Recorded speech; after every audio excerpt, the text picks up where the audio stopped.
आज का टॉपिक है energy method for calculation of time period. ठीक है, आज क्या करेंगे, एक नया मेथड सीखेंगे टाइम पीरियड कैलकुलेट करने का। ठीक है, अच्छा, अब जब भी मैं बोलूं कि मेरे को एक नया मेथड सीखना है, अगर मैं बोल रहा हूँ कि तुम्हें एक नया मेथड सीखना है तो तुम बोलोगे ना कि सर पुराने मेथड में ऐसा क्या प्रॉब्लम था जो आप मेरे को एक नया मेथड बता रहे हो, या पुराने मेथड में कोई ऐसे क्वेश्चन होंगे क्या जो पुराने मेथड से सॉल्व नहीं हो पाएंगे। तो नहीं, ऐसा कोई भी क्वेश्चन नहीं है जो तुम्हारा जो फोर्स वाला मेथड था, फोर्स वाला मेथड मतलब जो भी हम क्या करते थे, हम एक्स्ट्रा फोर्स ढूंढते थे, हम एक्स्ट्रा फोर्स ढूंढने के बाद उसको मास इनटू एक्सेलरेशन से इक्वेट करके ओमेगा स्क्वायर फाइंड करके फिर टाइम पीरियड कैलकुलेट करते थे। वहां पर जितने भी क्वेश्चन सॉल्व किए थे ना, सारे के सारे क्वेश्चन हम फोर्स मेथड एसएचएम वाले चैप्टर में जितने भी क्वेश्चन आएंगे आप सारे क्वेश्चन को फोर्स मेथड से सॉल्व कर सकते हो। ठीक है, लेकिन कुछ ऐसे क्वेश्चंस भी होते हैं ना जिसको ये जो नया मेथड हम सीखने वाले हैं उससे आप क्या करोगे, बहुत ही इजीली सॉल्व कर लोगे। देखो एट द एंड एग्जाम में हमें जो भी ऑप्शंस दिए हैं ना बस वही टिक करने हैं।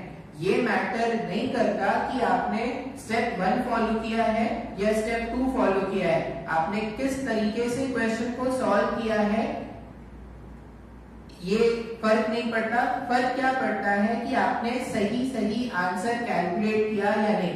सही आंसर भी फाइंड करना है और कम से कम टाइम में आंसर फाइंड करना है। इसलिए हम क्या कर रहे हैं, कुछ ऐसे भी क्वेश्चंस होंगे हमारे पास एसएचएम में जिसको आप क्या करोगे, एनर्जी मेथड से सॉल्व करोगे तो आप बहुत ही इजीली टाइम पीरियड कैलकुलेट कर सकते हो। ठीक है, अच्छा, तो हम क्या बोल रहे हैं, आज का जो लेक्चर है उसका नाम है एनर्जी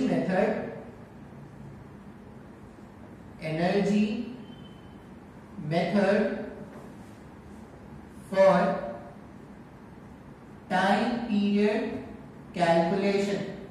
ठीक है, हम क्या करेंगे, एनर्जी मेथड से टाइम पीरियड कैलकुलेट करना सीखेंगे। ठीक है, अच्छा, अभी हमने ऐसे पार्टिकल जो एसएचएम एग्जीक्यूट करता है उसका हमने energy, kinetic energy, potential energy, total energy सबके रिलेशंस देखे थे क्या। हमने क्या देखा था, कोई भी पार्टिकल जो एसएचएम एग्जीक्यूट कर रहा है उसका पोटेंशियल एनर्जी जो है वो x और t का फंक्शन हो सकता है, उसका काइनेटिक एनर्जी जो है वो भी x और t का फंक्शन हो सकता है, लेकिन उस पार्टिकल का जो टोटल एनर्जी होता था, टोटल एनर्जी हमेशा कांस्टेंट होता है क्या। तो यहाँ पे हम क्या करेंगे, हम वो जो एसएचएम करने वाला पार्टिकल है उसका टोटल एनर्जी लिखेंगे। टोटल एनर्जी लिखने के बाद वो जो भी एनर्जी का इक्वेशन आएगा ना उसको डिफरेंशिएट करना है अपने को टाइम के रिस्पेक्ट में। आप जैसे ही टाइम के रिस्पेक्ट में डिफरेंशिएट करोगे आप देखोगे कि जो भी एसएचएम का रिलेशन होता था वो आना स्टार्ट हो जाएगा। एसएचएम का जो फोर्स रिलेशन होता था वो आना स्टार्ट हो जाएगा। एक बार एसएचएम का फोर्स रिलेशन दिखना स्टार्ट हो जाएगा तो वहां से हम क्या कर सकते हैं, टाइम पीरियड कैलकुलेट कर सकते हैं। ठीक है, तो यहाँ पे एनर्जी मेथड में आपको याद क्या रखना है, हम क्या करने वाले हैं, जो भी पार्टिकल जो एसएचएम कर रहा था उसका एनर्जी लिखने वाले हैं। ठीक है, और उसके एनर्जी, किसी भी इंस्टेंट का एनर्जी लिखेंगे, उसके एनर्जी को टाइम के टर्म्स में डिफरेंशिएट कर देंगे। सॉल्व करने पर वहां से टाइम पीरियड कैसे कैलकुलेट करेंगे, तो हम क्या करते हैं, सिंपल से एग्जांपल से सॉल्व करते हैं। ठीक है, अब जो भी मैं सिंपल से एग्जांपल लेने वाला हूं आपको उसका आंसर पहले से ही पता है। क्यों, क्योंकि जो एग्जांपल मैं अभी आपको बताऊंगा आपने फोर्स मेथड से इसके टाइम पीरियड को कैलकुलेट किया था। अब क्या करते हैं, एनर्जी मेथड से कैलकुलेट करके देखते हैं कि कैसे कैलकुलेट किया जाता है। ठीक है, तो क्वेश्चन ऐसा है, क्वेश्चन क्या है,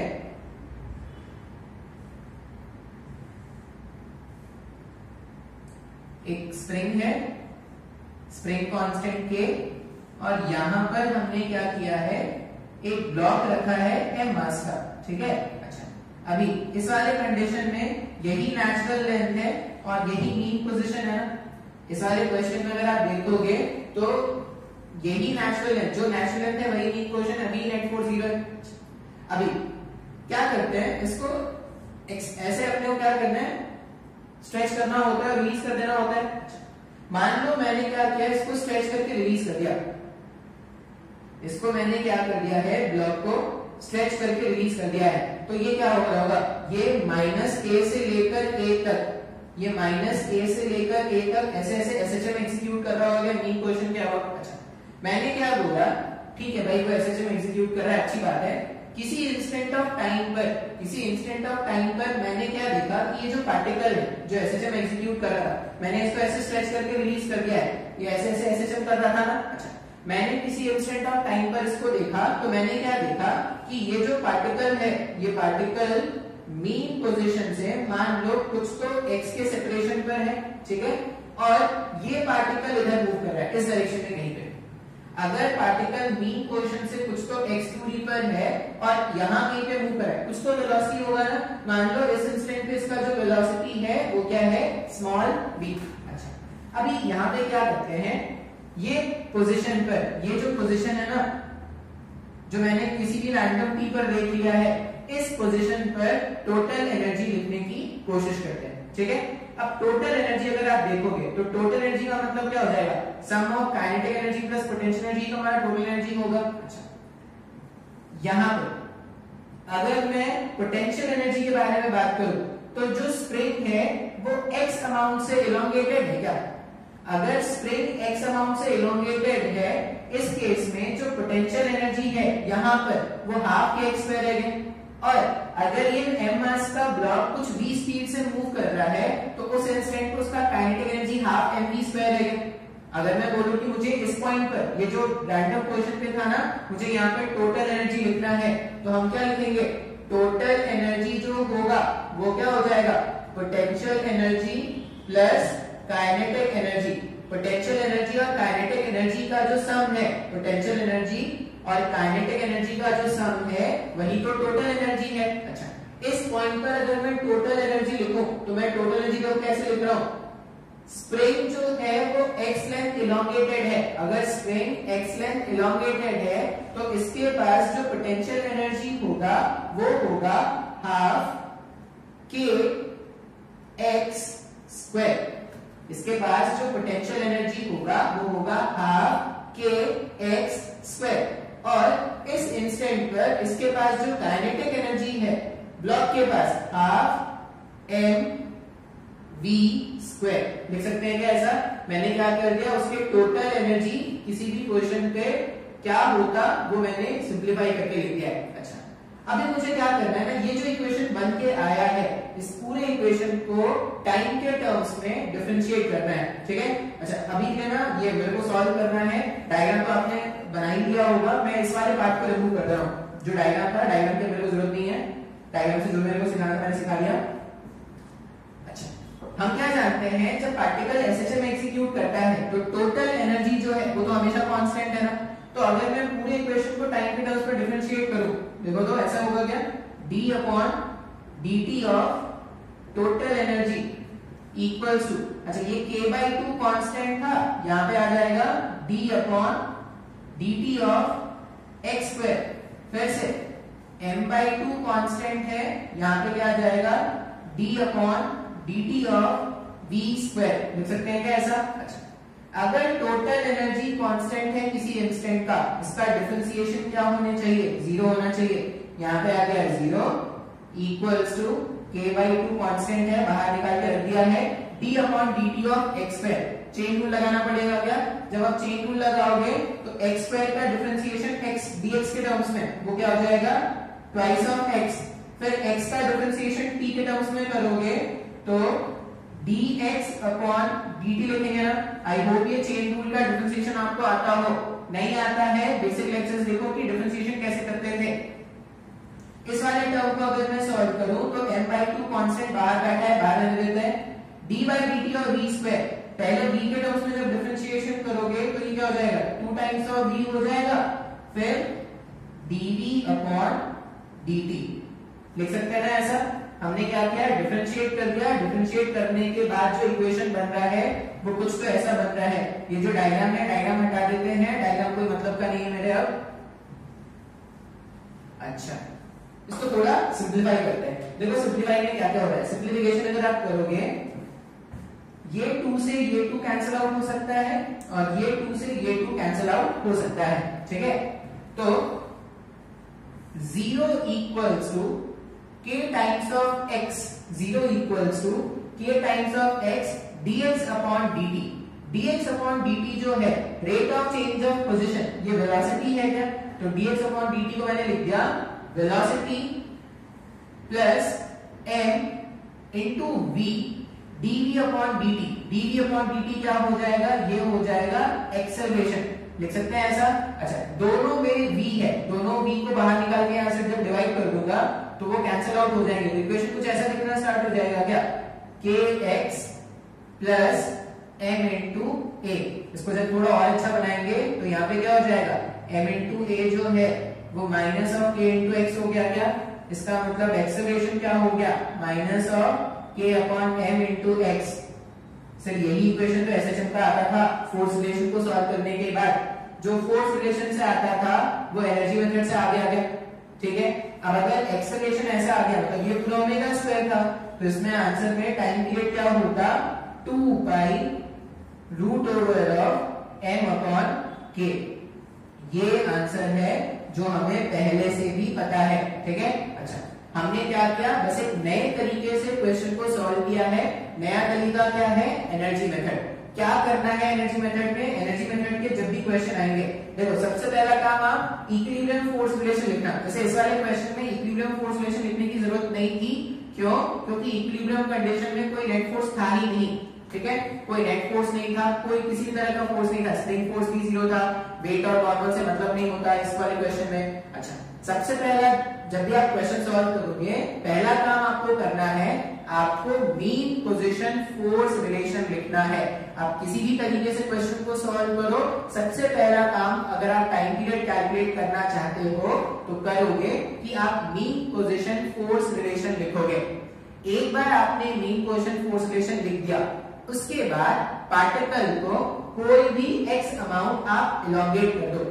अब अगर पार्टिकल x अमाउंट इलोंगेटेड है, इसका मतलब पार्टिकल के पास कुछ पोटेंशियल एनर्जी होगा, पार्टिकल के पास कुछ काइनेटिक एनर्जी होगा। Sum of potential energy plus kinetic energy at any instant is equal to its total energy. अब एसएचएम करते हुए पार्टिकल का टोटल एनर्जी होता है कांस्टेंट। अगर टोटल एनर्जी कांस्टेंट होता है, डिफरेंशिएशन करने के बाद जब आप सिंपलीफाई करोगे ना, तो आप देखोगे ऐसा इक्वेशन आना स्टार्ट हो जाएगा जो एसएचएम में आता था। यहां से हमने क्या कर लिया, टाइम पीरियड कैलकुलेट कर लिया। बहुत ही आसान है, बहुत सारे क्वेश्चन जिनमें बहुत सोचना पड़ता था ना, उसको आप बहुत इजीली सॉल्व कर सकते हो। एक और एग्जांपल मैं आपको इसको मैं सॉल्व कराता हूं। अब ये आप नोट कर लेना, इसके बाद वाला जो एग्जांपल है, इसके बाद वाले एग्जांपल को क्या करना है, मैं डायग्राम ड्रॉ करूंगा, आंसर फिर से आपको पता होगा, आंसर फिर से आपको पता होगा, फिर भी आपको क्वेश्चन को सॉल्व करना है। किस मेथड से, एनर्जी मेथड से क्वेश्चन को सॉल्व करना, टाइम पीरियड कैलकुलेट करना और आंसर देखना कि सही आ रहा है या नहीं।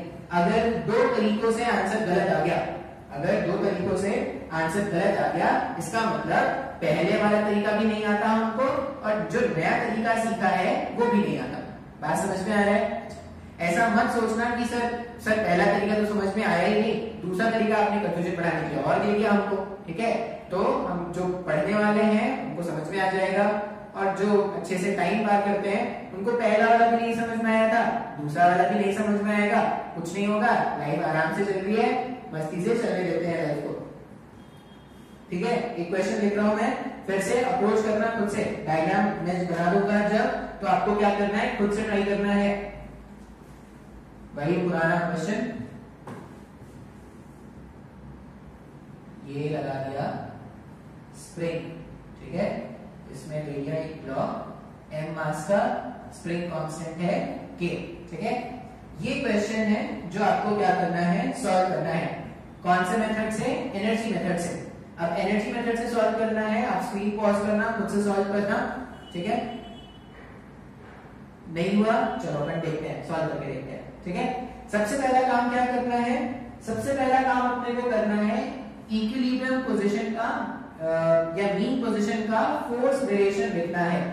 यहां कहीं पर अभी जब सिस्टम है तो ये मीन पोजीशन पे है, मीन पोजीशन पे अगर आप देखोगे तो ये जो स्प्रिंग है, ये जो स्प्रिंग है वो कुछ तो x0 लेंथ से इलोंगेटेड है। स्प्रिंग अगर x नॉट लेंथ से इलोंगेटेड है तो मीन पोजीशन रिलेशन अपन क्या लिख सकते हैं, जो भी ऑब्जेक्ट का वेट है, ऑब्जेक्ट के वेट को स्प्रिंग फोर्स ने बैलेंस कर रखा है। तो देखो ऐसा होगा इक्वेशन, इक्विलिब्रियम फोर्स रिलेशन क्या होगा, यहां पे लिखते हैं equilibrium force relation at mean position, ठीक है, मीन पोजीशन पे रिलेशन लिखते हैं। मीन पोजीशन पे रिलेशन क्या होगा,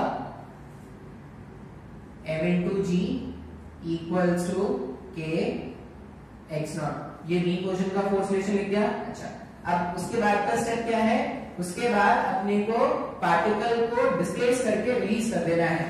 पार्टिकल अगर डिस्प्लेस करके रिलीज कर दोगे तो वो एसएचएम एग्जीक्यूट करना स्टार्ट कर देगा माइनस एम्पलीट्यूड से प्लस एम्पलीट्यूड के बीच में। मान लो ये एसएचएम एग्जीक्यूट कर रहा था और किसी इंस्टेंट पर ये मेरे पास ये मीन पोजीशन था ना, ये नेचुरल था, किसी इंस्टेंट पे मीन पोजीशन से कुछ तो x लेंथ नीचे है और पार्टिकल v से नीचे जा रहा है। तुम स्पीड कहीं पे भी मान लेना, नीचे ऊपर कहीं पे भी मान लोगे, काइनेटिक एनर्जी में तो वो स्पीड का स्क्वायर होता है, तो नीचे जाए ऊपर जाए स्पीड तो डायरेक्शन से इंडिपेंडेंट है, ठीक है। अच्छा, ये सब बातें अपने को आनी चाहिए भाई कि काइनेटिक एनर्जी क्या है। अभी कुछ तूफानी लोग ऐसे कहोगे सर काइनेटिक एनर्जी ये क्या होता है सर हमने तो सुना ही नहीं कभी ऐसा। कुछ तूफानी लोग होते हैं, क्या कर सकते हैं, उनकी जिंदगी अलग ही लेवल पे चल रही है, वो हम और आपके जैसे नहीं है, वो उनको ये सब किताबों वगैरह बेकार लगता है, वो कुछ अलग कर रहे हैं दुनिया में, ठीक है। दुनिया में आए हो तो कुछ अलग कर लो, थोड़ा सा जी लो, थोड़ा थोड़ा मर लो, देख लेते हैं। mg equals to kx naught, ठीक है। अभी क्या किया, उसको x लेंथ इलोंगेट करके हमने बोला कि उस पॉइंट पर उसका एनर्जी लिखना है, ठीक है। अभी देखो क्या क्या एनर्जी, नेचुरल लेंथ से x naught plus x elongated है। अगर नेचुरल लेंथ से x naught plus x elongated है तो सबसे पहला एनर्जी जो इसके पास आएगा वो तो लिखेंगे spring potential energy. Spring potential energy देखो कितना लिख रहा है, स्प्रिंग पोटेंशियल एनर्जी हो जाएगा हाफ k, इलोंगेशन कितना है x नॉट प्लस x का होल स्क्वायर, हाफ के x नॉट प्लस x का होल स्क्वायर, ये स्प्रिंग पोटेंशियल एनर्जी हो गया है। अच्छा, ग्रेविटेशनल पोटेंशियल एनर्जी अगर आप देखोगे ना तो मान लो ग्रेविटेशनल पोटेंशियल एनर्जी के रेफरेंस लेना पड़ता है ना, मान लो यही मेरा रेफरेंस लाइन है, रेफरेंस लाइन है मतलब ये मेरा जीरो पोटेंशियल एनर्जी वाला पॉइंट था, तो इससे कितना नीचे है, x नॉट प्लस x नीचे है क्या? अगर x नॉट प्लस x नीचे है, रेफरेंस लाइन से नीचे जाने पर पोटेंशियल एनर्जी कम हो जाता था क्या? तो ये जो ब्लॉक है, ब्लॉक का पोटेंशियल, अच्छा तुम रेफरेंस लाइन कहीं पे भी मानोगे ना, आंसर नहीं बदलने वाला, तुम यहाँ पे भी मानोगे तब भी आंसर वही आएगा, तुम यहाँ पे मानो, तुम वहां पे मानो, तुम ऊपर आसमान में जाके मान लो, दूर पे चले जाना, वहां पे जाके रेफरेंस लाइन मान लेना, कहीं पे भी मान लोगे आंसर यही आना है, ठीक है। तो ये सोचने मत लगा सर आपने रेफरेंस लाइन वहां पे माना, कहीं पे मैं कहीं पे मान सकता हूँ ना, रेफरेंस लाइन पे इंडिपेंडेंट होता है पोटेंशियल एनर्जी का चेंज।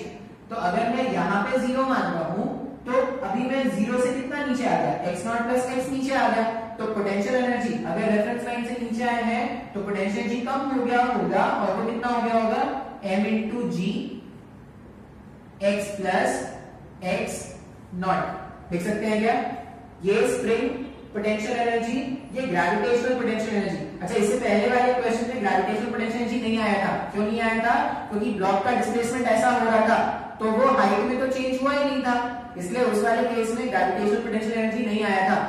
मेरे को लगता होगा जब आपने ये कोशिश किया होगा तो आपने ये वाला टर्म शायद नहीं लिखा होगा, अगर किसी ने लिखा है तो बहुत अच्छी बात है, अगर किसी ने नहीं लिखा तो फिर देख लेते हैं। अगली बार से ध्यान रखेंगे कि कितना होता है। ये ग्रेविटेशनल पोटेंशियल एनर्जी लिख दिया, अच्छा, प्लस उसका काइनेटिक एनर्जी, प्लस उसका काइनेटिक एनर्जी क्या हो जाएगा, हाफ m v स्क्वायर। ये पूरा मिला के सिस्टम का टोटल एनर्जी है क्या, ये पूरा मिला के सिस्टम का टोटल एनर्जी हमारे पास है। अब इसको डिफरेंशिएट करना है, डायग्राम का मेरे को कोई काम नहीं है, क्योंकि उस इक्वेशन को डिफरेंशिएट करेंगे, सॉल्व करने से हमारे पास आंसर आ जाएगा। तो मैं डायग्राम को हटा दे रहा हूं, डायग्राम आप नोट कर लेना, ठीक है। मैं डायरेक्टली उसको डिफरेंशिएट करके लिख रहा हूं, ध्यान से देखना कैसे डिफरेंशिएट करेंगे। k/2 सबसे पहला टर्म k/2 जो है वो कांस्टेंट है, बाहर निकाल दिया, k/2 टर्म कांस्टेंट था, बाहर निकाल दिया। एक्स नॉट प्लस एक्स का होल स्क्वायर, इसका डिफरेंशिएशन करना है टाइम के रिस्पेक्ट में। चेन रूल से डिफरेंशिएशन करना पड़ेगा। पहले इस पूरे का जब आप डिफरेंशिएशन करोगे ना तो ऐसा कुछ आ जाएगा, 2 times of x not plus x. फिर एक्स नॉट प्लस एक्स का डिफरेंशिएशन करना है। एक्स नॉट तो कांस्टेंट है ना, अगर एक्स नॉट कांस्टेंट है तो इसका डिफरेंशिएशन क्या हो गया, 0। इसका मतलब सिर्फ x का डिफरेंशिएशन आएगा क्या, सिर्फ x का जब डिफरेंशिएशन करोगे तो यहाँ पे हो जाएगा dx अपॉन dt। सर ये नहीं समझ में आया सर?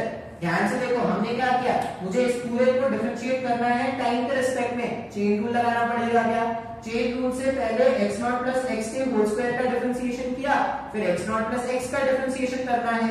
तो जब x नॉट प्लस x का डिफरेंशिएशन करोगे तो x नॉट क्या था, कांस्टेंट। x नॉट अगर कांस्टेंट है तो x का डिफरेंशिएशन कर दिया सिर्फ dx अपॉन dt। ये पहला टर्म हो गया। दूसरा टर्म देखो, माइनस m इंटू जी। माइनस m इंटू जी कांस्टेंट है, मैंने बाहर निकाल दिया। फिर से x प्लस x नॉट का डिफरेंशिएशन करना है। x नॉट तो फिर से कांस्टेंट है, इसका कोई वैल्यू आएगा नहीं। x का जब आप डिफरेंशिएशन करोगे तो वापस से क्या मिल जाएगा, dx upon dt। Second term हो गया। थर्ड टर्म देखो, half m v square.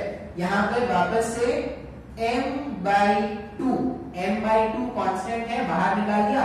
v square का डिफरेंशिएशन करेंगे तो पहला टर्म आ जाएगा 2v, फिर v का डिफरेंशिएशन t के टर्म्स में dv upon dt। Total energy तो कांस्टेंट है, टोटल एनर्जी कांस्टेंट है, इसको हमने इक्वेट कर दिया 0 से। अब इसको थोड़ा आसान बनाते हैं, ठीक है? जो भी कैलकुलेशन में कैंसिल हो जाएंगे वो कैंसिल आउट कर देते हैं। देखो ये 2 से कैंसिल आउट हो गया क्या, ये 2 से कैंसिल आउट हो गया। एक और चीज देखो, dx अपॉन dt v है ना, v वाला टर्म इधर भी है, v वाला टर्म इधर भी है, v वाला टर्म इधर भी है। मैं पूरे इक्वेशन से v निकाल के अगर इधर भेज दूं तो 0 divided by any value, 0 divided by any value 0 ही होता है। इसका मतलब मैं पूरे इक्वेशन से v को एलिमिनेट कर सकता हूं ना। जैसे ही आप पूरे इक्वेशन से v को एलिमिनेट कर दोगे तो देखो इक्वेशन ऐसा लिखना स्टार्ट हो जाएगा, k x naught plus x minus m into g plus m into v dv upon dt को, v वाला टर्म को हमने कैंसिल आउट करवा दिया। वहां पे dv अपॉन dt के प्लेस में मैंने लिख दिया एक्सेलरेशन और ये 0, ठीक है? अच्छा, इसको मैं एक्सपैंड करके क्या लिख सकता था, kx naught plus kx minus mg plus m into a equals to 0। अभी kx नॉट और ये mg, kx नॉट और mg अगर एक दूसरे के इक्वल है तो kx naught plus mg minus में कैंसिल आउट हो जाएगा।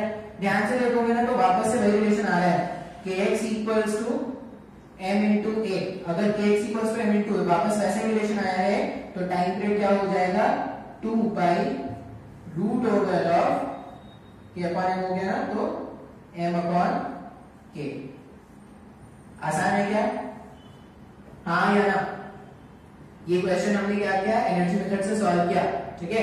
अच्छा, अभी तक तो हमने क्या, अच्छा ये वाला क्वेश्चन, ये जो क्वेश्चंस है ना, ये सारे क्वेश्चंस हमने एनर्जी मेथड से सॉल्व किया, हमने फोर्स मेथड से सॉल्व किया। तुम देखोगे सर दोनों ही मेथड में तो एक जैसा ही टाइम लग रहा है। ऐसा कौन सा बहुत शानदार हो गया ये तरीका? आपने तो बोला था ये तरीका क्वेश्चन जो होगा क्वेश्चन को आसान कर देगा, उसमें से दोनों में तो एक जैसे ही टाइम लग रहे हैं। तो एक ऐसा क्वेश्चन सॉल्व कर देना जो इससे पहले वाले लेक्चर्स में तुमको होमवर्क में दिया था, कुछ लोगों ने सॉल्व किया है, बहुत सारे लोगों ने सॉल्व नहीं किया है, ठीक है? तो वो उनको पता था, वो फ्यूचर देख सकते हैं, उनको पता था कि सर दोबारा से कराएंगे इस क्वेश्चन को, इसलिए उन्होंने खुद से सॉल्व नहीं किया था, ठीक है? तो उनकी आत्मा की शांति के लिए ये क्वेश्चन को सॉल्व करते हैं जो होमवर्क अभी दिया था एनर्जी मेथड से। ये समझ में आया क्या? अगर ये समझ में आया है तो इसको हटा देते हैं, नया क्वेश्चन सॉल्व करते हैं। नया नहीं है, क्वेश्चन पुराना है लेकिन सॉल्व करते हैं। उस समय जब मैंने क्वेश्चन बताया था तो मैंने आपको बोला था फोर्स रिलेशन से सॉल्व करने को। आज मैं क्या करूंगा, मैं आपको बताऊंगा कि इसी क्वेश्चन को आप एनर्जी मेथड से कैसे सॉल्व कर सकते हो। ऐसा था क्वेश्चन, ये स्प्रिंग था ऐसा, ठीक है? यहाँ पे एक पुली लगी हुई थी, ये था ऐसा, ये ब्लॉक था m, स्प्रिंग कांस्टेंट k, ठीक है?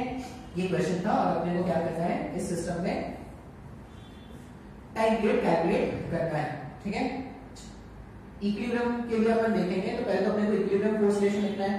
तो ध्यान से देखो, टेंशन T, ठीक है, ऐसा मान लेते हैं 2T मान लो, इस पूरे धागे में T मान लो, यहाँ पे T, यहाँ पे T और यहाँ पे भी T, ऐसा है, ठीक है। तो यहाँ पे 2T, यहाँ पे भी 2T टेंशन, 2T, ये 2T क्या है, ये 2T। अभी देखते हैं इक्विलिब्रियम में मीन पोर्शन का फोर्स रिलेशन क्या होगा। ट्वाइस ऑफ टेंशन जो है वो mg से बैलेंस हो रहा है क्या। इक्विलिब्रियम कंडीशन का फोर्स रिलेशन लिखना है, कोई भी तरीका हो, स्टार्ट तो ऐसे ही करेंगे। mg इक्वल्स टू 2t, और यहां पर मान लो इस वाले स्प्रिंग में कुछ तो x0 का इलोंगेशन आ चुका था। अगर कुछ तो x0 का इलोंगेशन आ चुका था तो वो तो उसी टेंशन के कारण आया था ना। तो ऐसा लिखते हैं, tension equals to k x0, लिख सकते हैं ना ऐसा। अभी क्या करना है, मीन पोजीशन से स्लाइड डिस्प्लेसमेंट देना है। मान लो मीन पोजीशन से स्लाइड डिस्प्लेसमेंट इसको दिया गया इस डायरेक्शन में x अमाउंट का। ये अगर x चला है, इसका मतलब ये जो पुली है, पुली भी x नीचे आ जाएगा। ये x नीचे, तो पुली भी क्या हो गया, x नीचे। अच्छा, ये पुली मूवेबल पुली है ना। मूवेबल पुली के केस में अपने को पुली कंस्ट्रेंट लगाना पड़ेगा। पुली कंस्ट्रेंट में हम क्या बोलते थे, इस वाले पॉइंट का डिस्प्लेसमेंट प्लस इस वाले पॉइंट का डिस्प्लेसमेंट अगर वेक्टरली ऐड करके 2 से डिवाइड कर दिया जाए तो पुली का डिस्प्लेसमेंट मिल जा सकता है क्या। अच्छा, अभी उल्टा सोचो, ये वाला एंड तो फिक्स है ना, ये वाला एंड फिक्स है, मतलब इस वाले एंड का डिस्प्लेसमेंट तो 0 है। अगर ये 0 है और ये x अमाउंट नीचे गया है, ठीक है, ये x अमाउंट नीचे गया है, इसका मतलब ये जो होगा वो 2 टाइम्स ऑफ x नीचे गया होगा। अब देखो 2 टाइम्स ऑफ x नीचे प्लस 0 नीचे divided by 2 equals to x नीचे हो जाएगा ना। बात समझ में आ रहा है क्या। पुली कंस्ट्रेंट से हमने क्या लिख दिया, अगर ये x नीचे गया तो ये स्प्रिंग क्या हो जाएगा, फर्दर 2x का और इलोंगेशन आ जाएगा स्प्रिंग में। अगर इसको मैंने इधर डिस्प्लेस करके छोड़ा है तो टेंशन भी चेंज हो जाता है। मुझे क्या करना है, मुझे तो एनर्जी लिखना है। अब देखो कैसे लिख रहे हैं, कौन कौन सी एनर्जी लिखेंगे, ध्यान से देखना। फिर से अगर मैं स्प्रिंग पोटेंशियल एनर्जी के बारे में बात करूं तो स्प्रिंग में कितना इलोंगेशन है या कंप्रेशन है, इस बात पर डिपेंड करता है कि स्प्रिंग में कितना एनर्जी स्टोर हुआ है। स्प्रिंग पहले से x0 टाइम इलोंगेटेड था, 2x लेंथ और ज्यादा इलोंगेट हो गया। तो अगर इस टाइम पर आप स्प्रिंग का एनर्जी लिखोगे तो आप क्या लिखोगे, हाफ के x0 plus twice of x का होल स्क्वायर। ये लिखोगे क्या, हमने क्या लिखा, हाफ के x0 plus twice of x का whole square. Spring potential energy इतना हो गया, ठीक है। ये जो ब्लॉक है, ब्लॉक x अमाउंट से नीचे, देखो ब्लॉक में तो रेफरेंस में भी मान सकता हूं ना। मान लो मैं रेफरेंस इसी को मान लो, इसको अगर मैं रेफरेंस, देखो रेफरेंस कहीं पे भी मानना, आंसर पे कोई फर्क नहीं पड़ने वाला।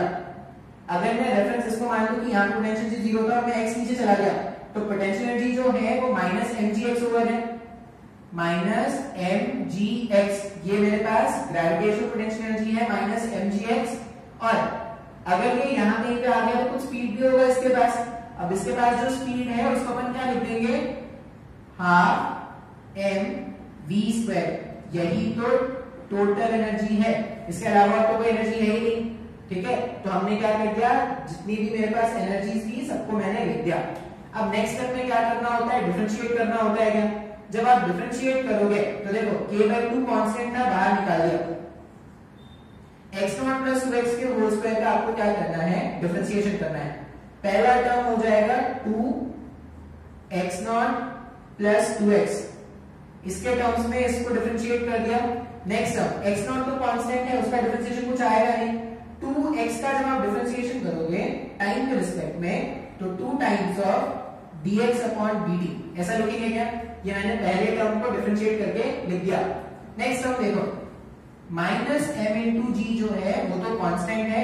x का डिफरेंशिएशन अगर करेंगे तो x का डिफरेंशिएशन क्या आ जाएगा, dx upon dt plus m/2 constant था, बाहर निकाल दिया।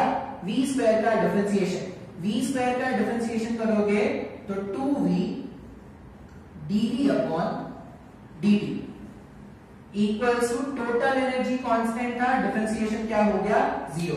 फिर से ये जो डायग्राम मैंने बनाया है उसका काम खत्म है, तो डायग्राम हटा देते हैं। क्वेश्चन को सॉल्व करने के थोड़ा इसको सिंपलीफाई कर लेना, आंसर आ जाएगा। तो ये ध्यान से अगर देखोगे तो बहुत ही आसान मेथड है, ये बहुत ही आसान है, कुछ नहीं कर रहे हैं, बस हल्का सा डिस्प्लेस कर रहे हैं, एनर्जी लिख रहे हैं, सिंपलीफाई कर रहे हैं, आंसर आ जा रहा है। ठीक है, ये 2 से ये 2 कैंसिल हो गया क्या? ठीक है, और कुछ कैंसिल हुआ? ये 2 से ये 2 कैंसिल हो जाएगा। अच्छा, dx by dt इधर भी, dx by dt इधर भी और v इधर भी, सब जगह से v भी हटा सकते हैं। सब जगह से v जब हटा देंगे तो ये 2 और ये k, ठीक है, पहला टर्म तो ऐसा होने वाला है 2k x नॉट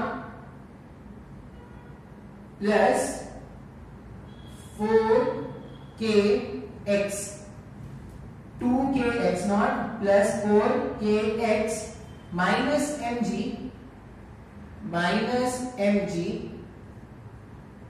v वाला टर्म तो कैंसिल हो गया, प्लस ma इक्वल्स टू 0।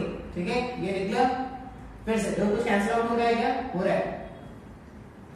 अगर दोनों तरफ 2 से मल्टीप्लाई कर देते हैं यहाँ पे, तो 2kx नॉट mg के बराबर है क्या? अगर 2kx नॉट mg के इक्वल है तो ये टर्म और ये टर्म कैंसिल आउट हो जाएगा ना। अब जैसे ही कैंसिल आउट कर दोगे तो देखो ऐसा कुछ लिखना स्टार्ट हो जाएगा, 4kx plus m into a equals to 0। इसका मतलब इसको क्या लिख सकते हैं, m into a equals to minus of 4kx, या एक्सेलरेशन जो है minus 4k upon m into x, तो time period 2 by root over m upon 4k। ये क्वेश्चन है, ये क्वेश्चन का आंसर है। आसान है क्या? आपको फोर्स वाले मेथड में फिर भी कुछ सोचना पड़ता था, यहाँ पे कुछ सोचना ही नहीं है। क्या करना है, किसी भी इंस्टेंट का एनर्जी लिख दो, इंस्टेंट का एनर्जी लिख के क्या करेंगे, डिफरेंशिएट कर देंगे टाइम के रिस्पेक्ट में, सिंपलीफाई करने से आंसर आ जाएगा। ठीक है, अच्छा अब मेडिकल वाले स्टूडेंट अगर चाहे तो लेक्चर यहीं पे देखना बंद कर सकते हैं। ठीक है, एक और क्वेश्चन कराऊंगा, जेई वाले के लिए होता है, इतना इंपॉर्टेंट आपके लिए नहीं होगा, तो आप चाहो तो लेक्चर यहीं पे बंद कर सकते हो।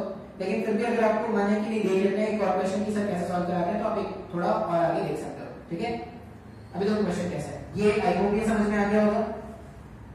नेक्स्ट क्वेश्चन, अब मेडिकल के पॉइंट ऑफ व्यू से अगर आप देखोगे ना, तो नया जो एनर्जी मेथड है बस वो आपके लिए एक तरीका है क्वेश्चंस को सॉल्व करने का। लेकिन अगर आप जेई के स्टूडेंट हो ना, तो एनर्जी मेथड बहुत सारे क्वेश्चंस को सॉल्व करने का सटीक तरीका है। अगर आपको एनर्जी मेथड पता है ना, तो जो क्वेश्चन बहुत कैलकुलेटिव होगा आप उसको बहुत ही इजीली सॉल्व कर सकते हो। ठीक है, जेई वाले बच्चे ये हमेशा याद रखेंगे कि जब भी क्वेश्चन फोर्स वाले मेथड से सॉल्व नहीं हो रहा है तो हम क्या करेंगे, उसको एनर्जी मेथड से ट्राई करेंगे।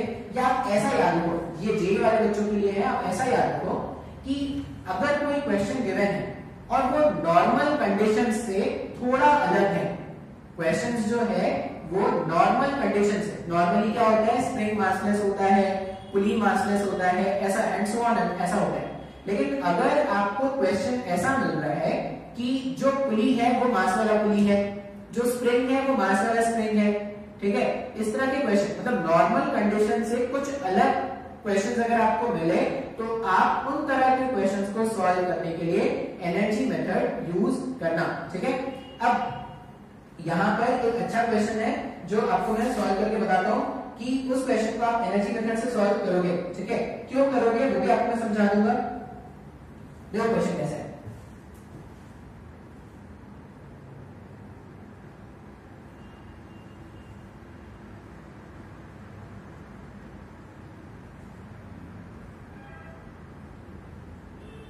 एम मास का ब्लॉक है, स्प्रिंग कांस्टेंट के है। ठीक है, तो सर ये क्वेश्चन को हमने सॉल्व किया है, इसका टाइम पीरियड मेरे को पता है, मैं आपको टाइम पीरियड बता सकता हूँ 2 pi root over m upon k है।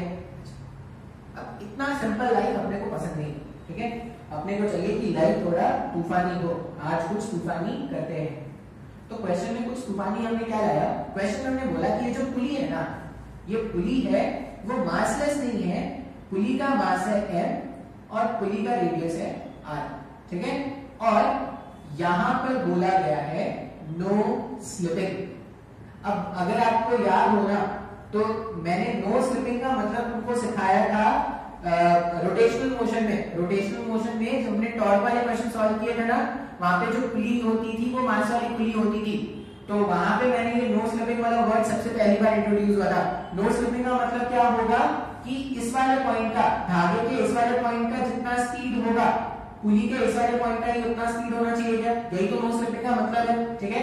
तो वहां पे क्वेश्चन में ऐसा लिखा है कि नो स्लिपिंग है। अब इस वाले क्वेश्चन में आपको क्या करना है, टाइम पीरियड कैलकुलेट करना है, ठीक है। जब आप फोर्स मेथड से सॉल्व करना स्टार्ट करोगे ना, तो फोर्स मेथड में क्या होगा, दो इक्वेशन क्या क्या बनाओगे। पहले तो इक्विलिब्रियम कंडीशन में लिख दोगे फोर्स रिलेशन, उसके बाद किसी भी इंस्टेंट में जब आपने इसको एक्स इलॉन्गेट करके छोड़ दिया है, तो आपको एक तो फोर्स रिलेशन इसमें लिखना पड़ेगा, ठीक है। फिर इसके घूमने वाले इफेक्ट, इसके टॉर्क का इक्वेशन लिखना पड़ेगा, v equals to r omega का इक्वेशन लिखना पड़ेगा। दो तीन इक्वेशन लिखने पड़ेंगे, सॉल्व करोगे तब जाके आंसर आएगा। मैं ऐसा नहीं बोल रहा कि आप इस क्वेश्चन को बेसिक मेथड से, फोर्स मेथड से सॉल्व नहीं कर सकते। आप फोर्स मेथड से भी सॉल्व कर सकते हो, थोड़ा कॉम्प्लिकेटेड होगा। आप चाहते हो तो आप खुद से ट्राई कर सकते हो, ठीक है। हम क्या करने वाले हैं, इस क्वेश्चन को एनर्जी मेथड से सॉल्व करेंगे, ठीक है।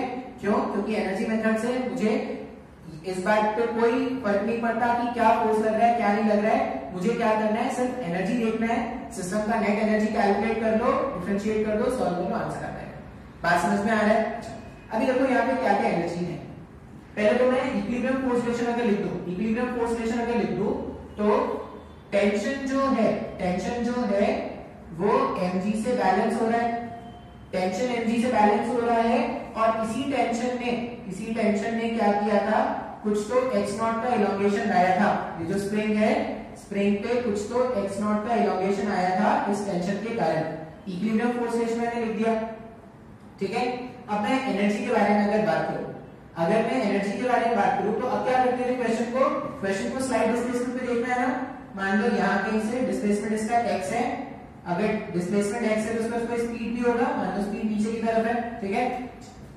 एनर्जी लिखना स्टार्ट करते हैं। अब अगर ये x मैंने फर्दर और इलॉन्गेट किया, तो ये क्या होगा, जो स्प्रिंग है वो फर्दर और इलॉन्गेट हो जाएगा x के अमाउंट से। तो सबसे पहला स्प्रिंग पोटेंशियल एनर्जी लिखते हैं। स्प्रिंग पोटेंशियल एनर्जी तो क्या है, हाफ के x प्लस x नॉट का होल स्क्वायर। बार-बार ये लिख रहे हैं, अभी तो आपको प्रॉब्लम नहीं हो रहा होगा, ठीक है। ये मैंने लिखा है spring potential energy. Block x amount नीचे चला गया है। अगर ब्लॉक x अमाउंट नीचे चला गया, इसका मतलब उसका potential energy m into g into x से कम हो गया है। तो ग्रेविटेशनल पोटेंशियल एनर्जी मैंने क्या लिखा, m into g into x minus, क्यों, क्योंकि वो नीचे की तरफ शिफ्ट हो गया। अच्छा, ब्लॉक मूव कर रहा है, मतलब ब्लॉक के पास काइनेटिक एनर्जी है, जिसको अपन क्या लिखेंगे, हाफ m v स्क्वायर। अच्छा, ये डिस्क क्या करता है, जो डिस्क है, ठीक है, ये अगर ये और ये के बीच में कोई स्लिपिंग नहीं होना है, इसका मतलब क्या है, अगर ये v स्पीड से नीचे गया तो इसका भी स्पीड तो v आना चाहिए। अच्छा, अगर ये v से नीचे चल रहा है, इसका मतलब ये कुछ तो ओमेगा डैश। अच्छा, मैं ओमेगा नहीं लिख रहा है यहाँ पे, ओमेगा डैश। जब भी मैं क्वेश्चन में ओमेगा डैश लिखूं, इसका मतलब मैं बात किस पे कर रहा हूं, मैं बोल रहा हूं एंगुलर स्पीड। और अगर मैं लिखूंगा ओमेगा, इसका मतलब मैं क्वेश्चन में क्या बोल रहा हूं, वो है हमारे पास एंगुलर फ्रीक्वेंसी। ये याद रखना है आपको। अगर मैं क्वेश्चन में लिख रहा हूं ओमेगा डैश में बोलूंगा एंगुलर स्पीड। क्यों? क्योंकि फिजिक्स में कांस्टेंट की भारी कमी है भाई। एंगुलर स्पीड, एक जैसे नाम के बहुत सारे लोग हैं। ओमेगा डैश हमारे पास एंगुलर स्पीड, और ओमेगा हमारे पास क्या है, एंगुलर फ्रीक्वेंसी। बात समझ में आ रहा है क्या? अगर समझ में आ रहा है तो अच्छी बात है, ठीक है। ओमेगा डैश एंगुलर स्पीड और ओमेगा एंगुलर फ्रीक्वेंसी। जब तक मैं जिंदा हूं तब तक ये असम्पशन रहेगा जिंदा, ठीक है। ओमेगा डैश एंगुलर स्पीड और ओमेगा क्या है, एंगुलर फ्रीक्वेंसी। तो यहाँ पे मैंने लिखा है ओमेगा डैश, मैं यहाँ पे ओमेगा नहीं लिख रहा। अब अगर ये ओमेगा डैश है, यहाँ पे अगर मेरे को स्लिपिंग नहीं करा ना, इस वाले पॉइंट पे ध्यान से देखना, तो जितना इसका स्पीड है उतना इसका स्पीड होना चाहिए ना। अच्छा, ये पार्टिकल जो है वो तो सर्कल में घूम रहा है, सर्कल में घूमते हुए पार्टिकल का speed r into radius into उसका एंगुलर स्पीड होता है। इसका मतलब अगर इन दो पॉइंट का स्पीड एक जैसा होना है तो अपन ऐसा लिख सकते हैं क्या, कहां लिखेंगे हम, कहां लिखेंगे, यहां लिख देते हैं, क्या लिखते हैं, r into omega dash equals to v। अगर आपको याद हो तो ऐसा मैंने नो स्लिपिंग वाले केस में आपको पढ़ाया था, r ओमेगा डैश जो होगा वो v के बराबर हो जाएगा। अच्छा, इसका मतलब ये जो डिस्क है, ये जो डिस्क है अगर वो पॉइंट ओमेगा से घूम रहा है, मतलब पूरा का पूरा डिस्क ओमेगा से घूम रहा है, तो अगर ये डिस्क ओमेगा से घूम रहा है इसका मतलब उसके पास भी कुछ काइनेटिक एनर्जी है ना। हमने इसका पोटेंशियल एनर्जी लिखा, इसका पोटेंशियल एनर्जी लिखा, इसका काइनेटिक एनर्जी, ये घूम रहा है, ये इसके शेप में तो कोई चेंज आया नहीं है, मतलब इसके पोटेंशियल एनर्जी में तो कोई चेंज आएगा नहीं। चेंज किस में आएगा, चेंज आएगा इसके काइनेटिक एनर्जी में। क्यों, क्योंकि वो घूम रहा है। इससे पहले वाले क्वेश्चन में उसका मास नहीं होता था, उसका मास नहीं होता तो आई नहीं होता था, आई नहीं होता तो एनर्जी नहीं होता था। अब अगर ये डिस्क घूम रहा है, घूमते हुए पार्टिकल का काइनेटिक एनर्जी कैसे लिखते हैं, half I omega square. Disc है अपने सेंटर ऑफ मास के बाद घूम रहा है, डिस्क अगर अपने सेंटर ऑफ मास के बाद घूमता है तो उसका आई कितना होता है, एम आर स्क्वायर अपॉन 2, यही होता है क्या, हाफ आई ओमेगा स्क्वायर। अच्छा, इसका ओमेगा मतलब ओमेगा डैश है ना, ओमेगा डैश के प्लेस में v square upon r square. Sir ये ना नहीं समझ में आया, सर आया नहीं आया समझ में, ये बहुत इंपॉर्टेंट है, ध्यान से देखो। हमने क्या करना है, जितना भी एनर्जी है, जितना भी एनर्जी सबको ऐड कर देना है, सबको ऐड कर दो वही तो टोटल एनर्जी होगा। तो मैंने इसका पोटेंशियल एनर्जी, इसका पोटेंशियल एनर्जी, इसका काइनेटिक एनर्जी और इसका काइनेटिक एनर्जी सबको ऐड कर दिया, ठीक है। इससे पहले वाले क्वेश्चन में ये वाले टर्म गायब हो जाते, देखियो, क्योंकि स्प्रिंग का कोई मास नहीं होता था, सॉरी पुली का कोई मास नहीं होता था, पुली का कोई मास नहीं होता था, तो मैं ऐसा लिख देते थे क्या, इक्वल्स टू टोटल एनर्जी, यही तो टोटल एनर्जी है ना। अब जो भी इक्वेशन आया है, जो भी इक्वेशन आया है उसको क्या करना है, डिफरेंशिएट करना है, उसको टाइम के टर्म्स में डिफरेंशिएट करेंगे, सिंपलीफाई करेंगे, जो भी आएगा वो हमारा आंसर होगा, ठीक है। अच्छा, हर एक स्टेप को देखना है, देखो मेन ना ये स्टेप है, ये एनर्जी का इक्वेशन लिखना है, क्योंकि उसके बाद तो डिफरेंशिएशन है, उसके बाद डिफरेंशिएशन है, डिफरेंशिएशन आता है तो भी अच्छी बात है, नहीं आता है तभी मेरा टेंशन नहीं है वो, ठीक है। ये मैंने लिख दिया, अब इसको डिफरेंशिएट करो टाइम के रिस्पेक्ट में। जब मैं इसको टाइम के रिस्पेक्ट में डिफरेंशिएट करूंगा तो k/2 कांस्टेंट था, बाहर निकाल दिया, x plus x naught whole square, इसका डिफरेंशिएशन हो जाएगा 2 times of x plus x naught और dx अपॉन dt। बार बार ये डिफरेंशिएशन कर चुके हैं, बार बार नहीं बताऊंगा। माइनस mgx का जब डिफरेंशिएशन करोगे तो m इंटू जी कांस्टेंट था बाहर, dx अपॉन dt, ठीक है। Half mv square, half mv square में m/2 कांस्टेंट है 2v dv अपॉन dt।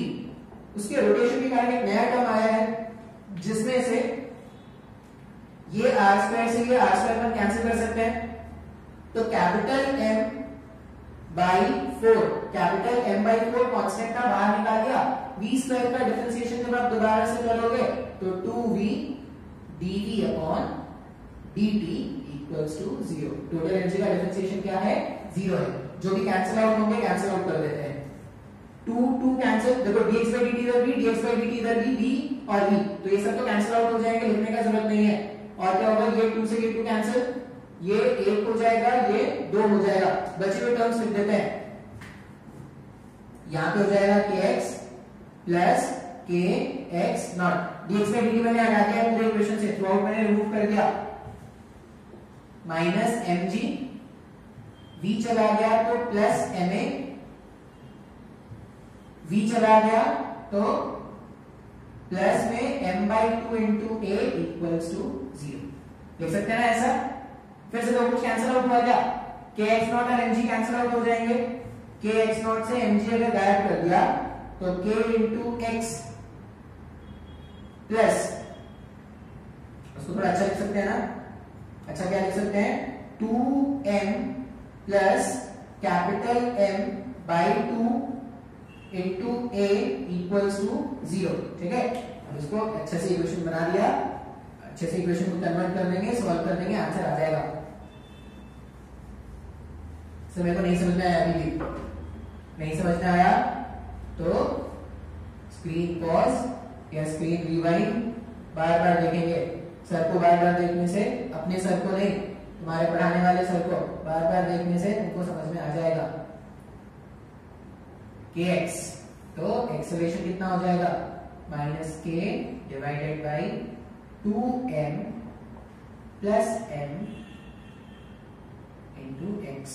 तो time period 2 pi root over 2m plus m by 2k।